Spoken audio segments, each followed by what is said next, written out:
Hey guys, welcome back to my YouTube channel, and in this video I'm gonna talk about the copyright strike that I got. And it was a bit weird because I usually make sure that the videos are either captured by me, and all the photos that I use usually most of the time are my own photos.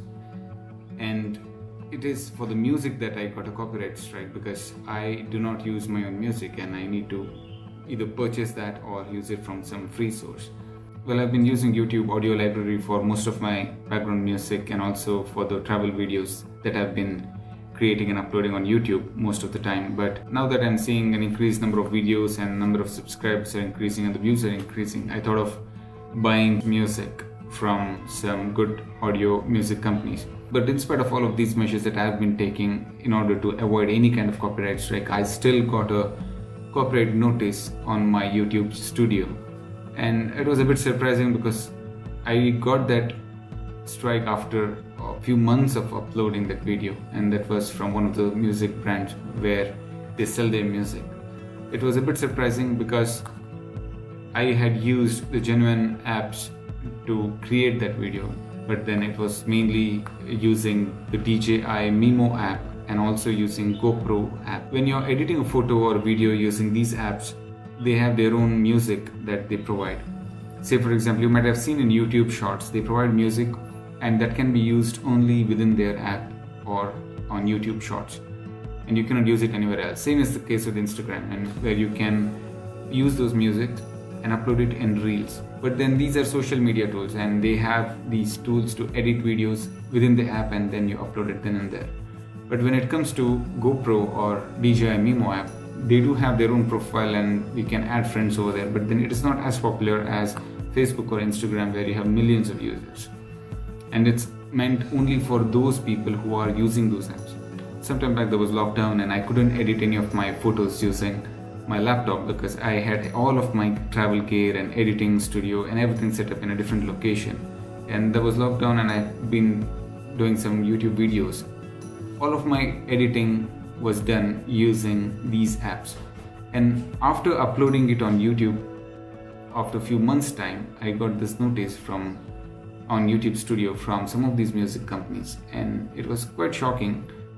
And then when I realized why I got it, I went through the studio and I've been trying to find out what exactly is the reason, which music, and they had mentioned all of those details there. But then I edited these music using GoPro's app and DJI Mimo app, which you cannot use it to upload on YouTube. Even though when I replied to DJI Mimo app, they accepted it, and also the music company accepted that, and it took almost a month's time for me to convince them and for them to remove the copyright notice from my video. Till then, if you have monetized your video, you will not earn anything for that video, and also that particular video is put on hold or it is not made visible from the viewer. So there are a few restrictions that you have to follow, but then it is a loss for me. Even though I've used the music in the right way, but I had to go through all of this pain, giving them all the documents and submitting all the proof and explaining them the scenario, where, why, how I had edited, because the music company will not know that I have used these apps to edit these videos. But then when you purchase music from these companies and when they provide you a license, you enter your YouTube channel. And so before they send out a notice, they always make sure that they check the YouTube channel and then they will make sure you don't get the notice. So whenever you edit, so most of us have a GoPro and most of us use GoPro, but then how many of us really use the app? Yes, there are a lot many number of people who use this DJI Mimo app or the GoPro app to edit videos, because it will do all the editing for you, whether it's jump cut or whatever, the cut and editing and everything is done automatically by these apps. But the problem is you cannot upload those videos on YouTube or any other social media, and you will immediately get a copyright strike.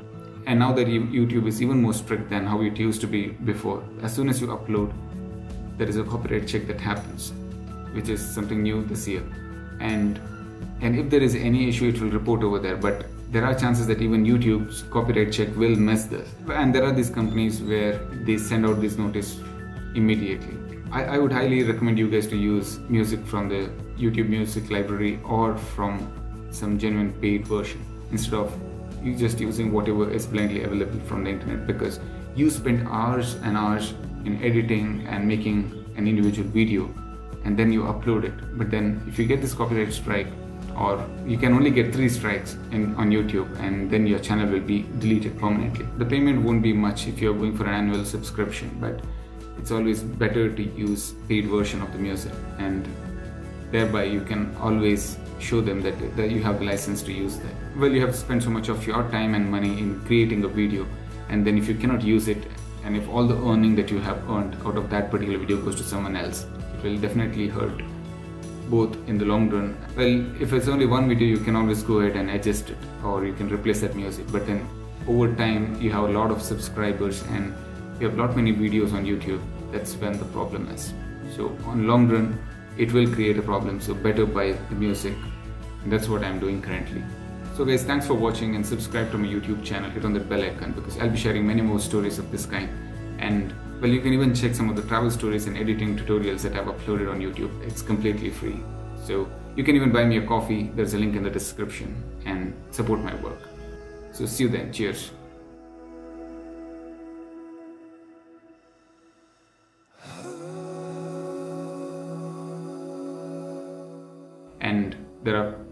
And you can even check the travel, and you can even check some of the travel stories and